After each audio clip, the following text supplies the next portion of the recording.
If you're one of the 1.1 billion active monthly users TikTok has, you've probably come across the intense generation drama taking place on your For You page. Gen Z and millennials have declared a mutual war, and quite frankly, it's getting out of hand. Now, just to set the facts straight, I'm a millennial, I was born in 1990, I've just turned 30, whatever. However, I'm not here to defend the millennial point of view, nor am I here to praise Gen Z. After watching this unfold for the past few weeks, I just wanted to share the thoughts that I've gathered from both sides, and my main thought is, this is embarrassing. The amount of secondhand embarrassment I've experienced while watching Gen Z attack skinny jeans and avocados is equally comparable to the cringe listening to the songs millennials are making about whiny Gen Zers. But more on that later. First, let's get to the root of the conflict. When did this all start, you ask? How did we end up in a situation where two generations separated by as little as a decade or a decade and a half are beginning to bash each other? Well, the truth is, it started way before Gen Z, millennials, or even boomers walked the earth. What we're witnessing is a generation war at its finest. Generation wars are not new. Have you ever heard your grandparents complain about how young people are too frisky or too lazy or too spoiled? Well, I can guarantee they've heard the same thing from their grandparents as kids. This is natural behavior because depending on your age, your priorities and expectations are very different. Each generation adapts its behavior to the political, social, and economic context they grow up in, but the general feeling is basically the same. Older generations cherish the old times and glorify their childhoods, while younger generations think they've got it all figured out before they turn 20. There's nothing wrong with this. It's part of our development as human beings. With life comes experience, so as we get older, our views change, our priorities shift, and that's what shapes our lives. A huge example of this would be the difference between the American youth during World War II and the American youth during the Vietnam War. During World War II, youth had a sense of duty. It was socially engraved that a good citizen's duty was to serve your country in a war. And this is what young people did: serve their country, go to war. Those who were able to make it back went to raise their own children. Fast forward 20 years and America's youth is protesting against the Vietnam War. Why? Because their social context has changed. They have access to more information. They don't want to be involved in a war they didn't start and that they believe is unfair. This led to a whole new social context of anti-war protests which would define the youth of the late 60s and early 70s. Oh, and guess who those young revolutionaries were? Boomers. That's right, boomers led some of the most historical protests in the 20th century and opened the way to some permanent changes which have defined modern democracy. Fast forward a few more years, the 2000s and the 2010s. Another generation war starts: boomers versus millennials. Boomers think those young millennials are whiny and entitled, while millennials think those old boomers have been so careless with the economic climate, they've ruined it for future generations. And they had a point. Enter the biggest recession since the Great Depression. All millennials are asking for is job stability and opportunities, and all boomers are hearing is young people are lazy and want everything for free. When we were your age, we were protesting the war for crying out loud, shave and get a job. Do you see my point? It doesn't matter which generation you belong to. Your context changes and society changes with it. As much as you try to fight it, sometimes you do end up becoming a little like your parents. And yes, I'm aware I haven't even mentioned Generation X, but honestly, they've fallen into a limbo much like people from the late 90s, aka Zennials, who are too young to be millennials but too old to be Gen Z. But I'm focusing on the main historical generation gaps here, so please don't hate me. So now that we've established that generation wars are nothing new, let's go back to what this video was all about. What is Gen Z doing that is triggering millennials so much? Well, honestly, it's just this.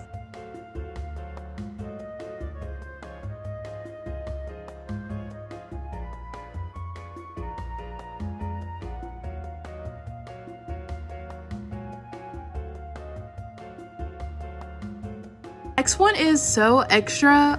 It says she is clothed in skinny jeans with a side part and uses the laughing emoji without fear of the future.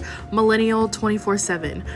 This is the most millennial thing I've ever seen, and it just makes me laugh. So I'm definitely gonna have to give this like a 15 out of 10. It's so funny.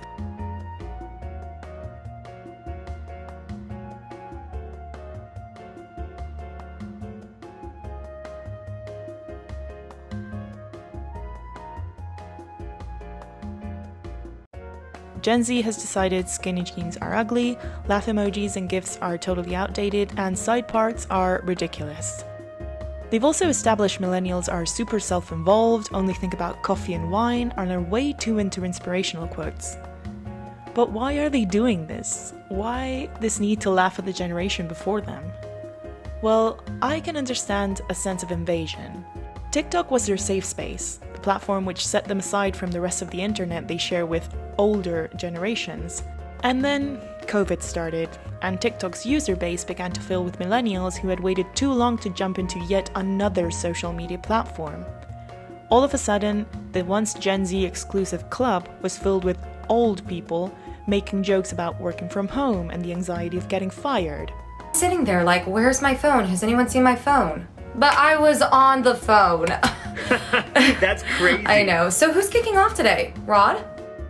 So I can understand this feeling of being invaded. Gen Z doesn't relate to those videos, they haven't lived that struggle. And most importantly, they're young. That's what young people do. They laugh at older generations because in their mind they think they have life figured out, and everyone who doesn't agree with them is either choosing a boring and unfulfilling life or trying too hard to fit into something they've clearly outgrown. And I'm not saying this to be salty, it's actually the way teens behave regardless of the generation they've been labeled into. But then millennials opened their mouths and started to comment on Gen Z trends. They're not flared leggings, they're yoga pants. We already did that in the 2000s, blah blah blah blah blah. Now, I'm not saying all of the responses on this topic were made in this tone, but some were so incredibly condescending, there's no wonder Gen Z reacted the way they did. They must have thought, who's this old person telling me they already did this trend and giving me lessons? And so, the side part, skinny jean, laugh emoji war began. Gen Zers were essentially calling millennials old.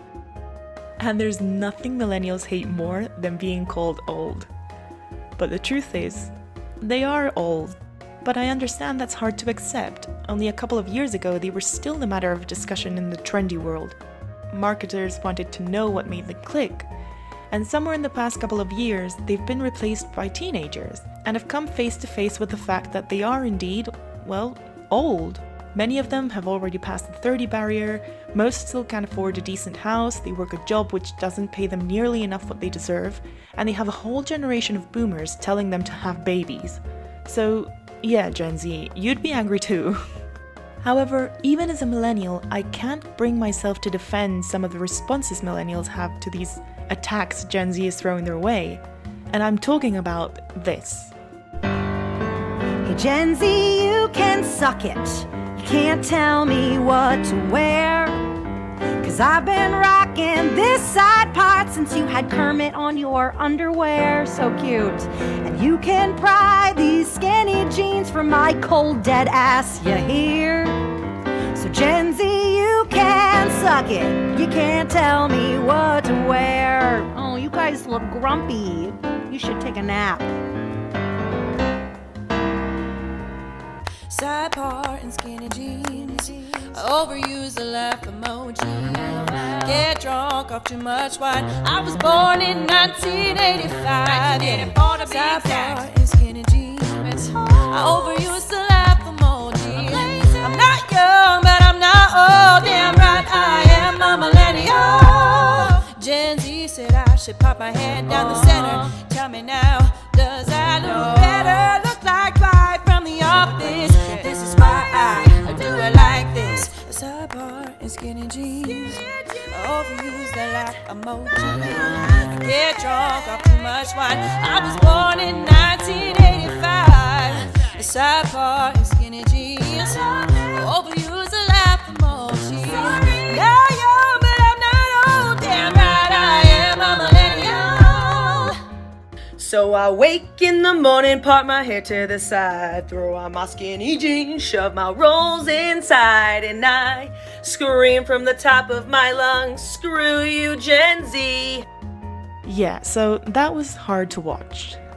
I mean, no, I feel these salty responses in the form of song haven't been a thing for a few years now. So responding to an insult where a Gen Zer is calling you old, with a trend from over 5 years ago, is kind of proving their point. Also, it's embarrassing. Don't do it. And let's not forget, these are kids. Seriously, some of the Gen Zers posting these videos are like, 16? They're literal children, and you're not only getting offended by them, but you're attacking them in return, telling them you don't care about what they say. I mean, come on. You're a millennial. You saw your childhood idol shave her head in front of a bunch of cameras. You shouldn't be hurt that easily. Another part of this war I wanted to address is the way Gen Z perceives itself. Again, I know this is not all of them, just like not all millennials are grumpy adults who get offended by kids, but I have seen some videos, particularly these I'm about to show you, which I think bring up some interesting points and actually bring both generations closer than you would think. And that trend of excessive individuality that was really popular in millennials doesn't hold up with Gen Z because we were raised in this doom and gloom 24-hour news cycle that makes us feel like we have to stick together in order to fix everything. While millennials want their employers to provide free food and have a slide in the building for some reason, 71% of Gen Z want to start their own business and work for themselves. Gen Z want to be entrepreneurs. Most of us don't want to work that 9-to-5 job. Like the idea of working every day underneath somebody in and out doing the same shit until you're old and have to retire sounds like a fucking nightmare. Okay, so let's start with the point that Gen Z doesn't want to work in an office or corporate traditional job because they want to be entrepreneurs. They want to start their own businesses. Millennials also dreamed of a tie-free job of being their own bosses, starting their own dream businesses. But most millennials entered higher education or the job market just at the start of the Great Recession of 2007, which honestly we haven't even fully recovered from. Their futures were crafted around devastating economic situations, which put millions out of work. Many saw how their parents lost their jobs, therefore losing their safety net. This means money was very tight, and starting your own business in the middle of a recession is almost impossible. That's why many ended up taking those corporate office jobs they swore they would never take, because it's the only thing that gives a sense of stability. And even in that case, getting fired from a secure job is still a constant fear, since the recession made laying people off extremely easy for companies. After being promised bright futures full of exciting new jobs thanks to the digital revolution they experienced as kids, millennials saw themselves overworked and underpaid because of the economic climate. Many also had to take these jobs to help out at home. I still have friends whose parents were never able to find new jobs after being laid off. These friends need to pitch in with the money they're making at their desk jobs so their parents don't lose their house. And that brings us to the current world situation. The impact of COVID has brought back all the trauma from the recession. People have lost their jobs, unemployment is through the roof again, governments are unstable. This means millennials are facing their second big recession of their adult life, and that is fucking scary. So if their underpaid corporate job is still paying the bills and putting food on the table, they're not giving it up just yet. So of course every young generation aspires to have a better job, a self-made future where they're in control of their time. But sadly, capitalism and the society we're born into builds the environment in which we have to survive. And fighting the system while still having to live by its rules is not that easy. Then there's the point of extreme individuality millennials have versus Gen Z sticking together to fix everything. When it comes to social issues, all generations tend to stick together. Gen Z really hit the streets with the Black Lives Matter protests in 2020 and have labeled themselves the revolutionary generation. But Black Lives Matter protests were also largely attended by millennials as well as Gen X, the great forgotten ones.